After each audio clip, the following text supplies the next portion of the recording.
from just over the border for some years, and the previous holder of the title is Egon Müller, whom a fortnight ago we saw winning the classic short track world title in his home country. Well, Müller's a remarkable character who doesn't find it necessary to ride in England because he's quite happy with the Deutschmarks he earns in his own country, and not only on the track. He has a very different career as a nightclub artiste, as German televiewers recently found out. When I start in the rain, and I do that first play,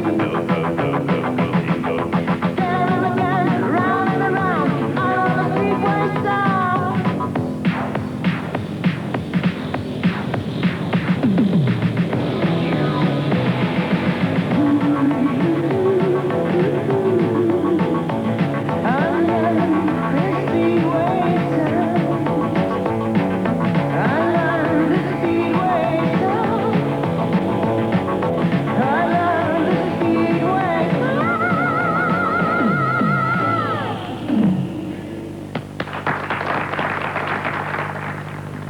Egon Müller, World Speedway champion, sporting a very natty line in lederhosen, or in his case, perhaps I should be saying lederhosen. Anyway, he was more conventionally attired for the long track finals, which last year saw Germans in the first 3 places. The format isn't exactly like that of conventional speedway. There are 18 riders, and after 3 sets of heats, the lowest 6 scorers are eliminated. There are then 2 semi-finals, and the top 6 scorers from these go to the final. Now, the winner of the event, however, isn't the winner of that race necessarily, but the top point scorer overall. So let's go now to Mariánska Lázně, where after the first series, the leaders are the Czech Jiří Stancl, American Sean Moran, and Germany's Karl May, who all won their races, and your reporter is Dick Barry. Britain's Les Collins seeking to open his account in this race.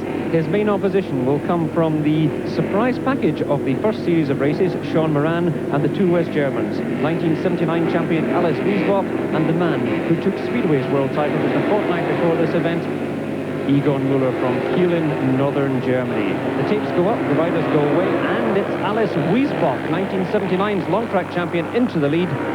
Sean Moran maintaining his form, tucking in behind him. Egon Müller's back, 3rd or 4th, and Les Collins is at the back. Wiesbach goes, and Moran now being chased by Egon Müller. The West Germans very much the masters of long track speedway. They've held exactly half the title since the event was instituted in 1970, and Wiesbach and Müller have 4 titles between them. Müller seeking grip on the outside of the track as he chases Sean Moran. The young American's had a checkered speedway career. He was once suspended for riding under an assumed name. He then bounced back from serious injury this season. This is his very first speedway event. Long track speedway taxing with the riders going down that back straight. Speeds approaching and even over 100 miles an hour. And he's riding with a leg that was broken just a month and a half ago, 7 weeks ago. He's still in 2nd position for America, one of 2 Americans in the event this afternoon. But he's making absolutely no impression on the leader, Alice Wiesbach. He's gone right out of the picture at the front there. Sean Moran looks to have buttoned up 2nd position. Egon Müller is not going to catch him round the last turn. And it's Alice Wiesbach of West Germany from Sean Moran, who rides for Sheffield Tigers in the British Speedway League, and Egon Müller, the pop star millionaire from West Germany. And Müller will have thoughts about that race. Wiesbach will be reasonably happy with getting 5 points to boost his total, and Sean Moran's 2nd place gives him 9 points. Here's a long track bike. You'll note the suspension and the very small rear sprocket. Belongs to Egon Müller. He's not looking like a pop star at the moment. He'll be worried about his form so far. In heat number 5, you can see the lineup. 2 Danes and the Czechoslovakian favourite of the home crowd, Jiří Stancl. There's Marcel Gebhardt, the only Swiss long track finalist.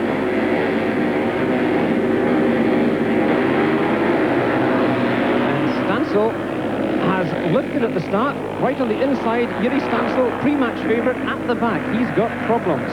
No problems for Finn Jensen of Denmark. British speedway rider at times with Birmingham and Leicester, but certainly one with a reputation even in Britain of blowing hot and cold. He's looking hot enough this afternoon. What a battle for 2nd place. Hans Nielsen of Denmark makes it a Danish 1-2 with Australia's John Tippmann, who rides for Hackney Hawks, in 3rd position. Stancl's through in 4th position, switching again to the outside of the track. There seems to be more dirt out there. He's looking for drive, trying to go round Tittman, catching Tittman there, right up the outside of Tittman, going very fast indeed. He's gone past Tittman, streamlining himself down the back straight. Nielsen still there, and Stansel was past both of them, past Hans Nielsen, past John Tittman, and right into second position, and back up onto the leaderboard. That's a good one. He's going to have to go some to catch Finn Jensen, however. Jensen in first position, and I think Nielsen hit trouble there. I think Nielsen's dropped out of it. Second position, Stansel. John Tittman still in third position, and the chase is on. Stansel's making up yardage, urged on by this crowd. 25,000, mainly Czechs and quite a lot of West Germans coming over the border, just 12 miles away to support their favourites, but it's a Dane.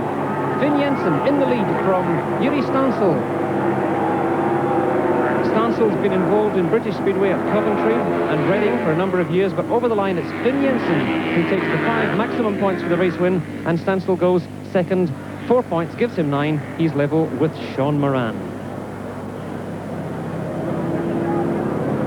And let's see that overtake again. This is Stansel with the yellow helmet on the outside. John Tittman tucked in on the line. He's racing, but Stansel searching for drive out there, over 100 miles an hour. Round Tittman, he gets down first into the streamlining position for the straight, roaring past there.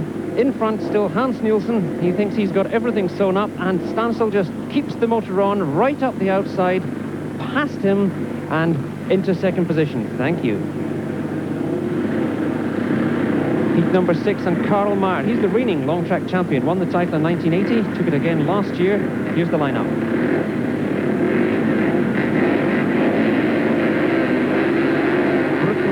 Simon Wigg, looking to be our best hope of getting on the roster in this race, jetting away, moving on to the inside line, and inside the German George Hack, and the two of them going down the straight.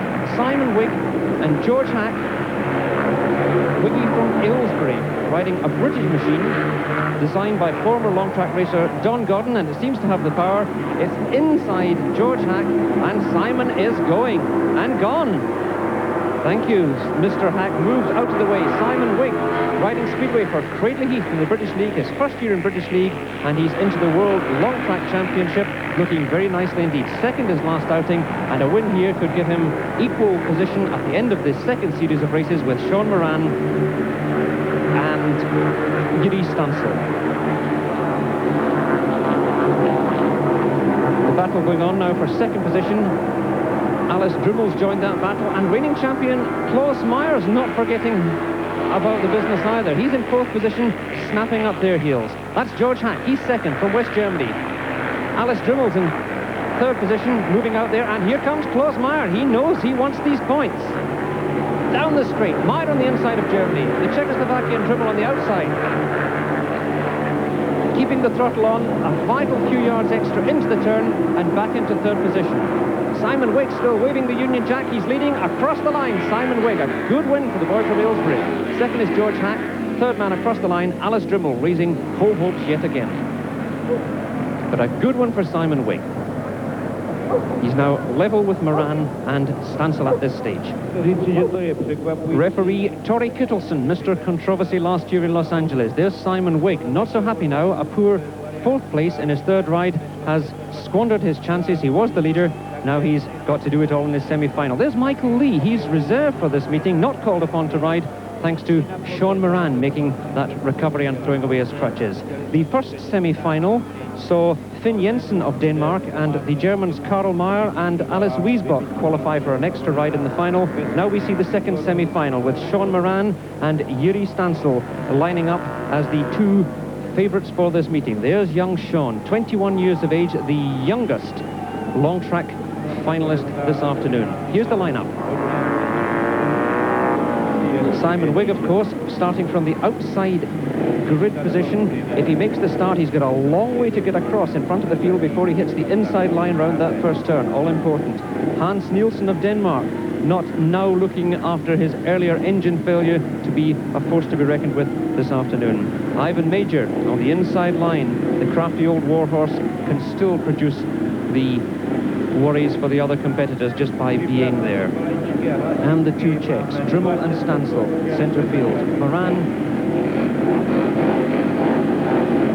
Major, Drummel, Stansel, Wigg, and from the starting gate. It's Moran moving off the third starting position in the white helmet round the outside of Major. Major goes across the rest of the field, and that's not good for the rest of the field, and very good news for Sean Moran, who opens up a tremendous lead in the first lap. This is very good news for America, not such good news for Czechoslovakia, because Yuri Stansel's at the back.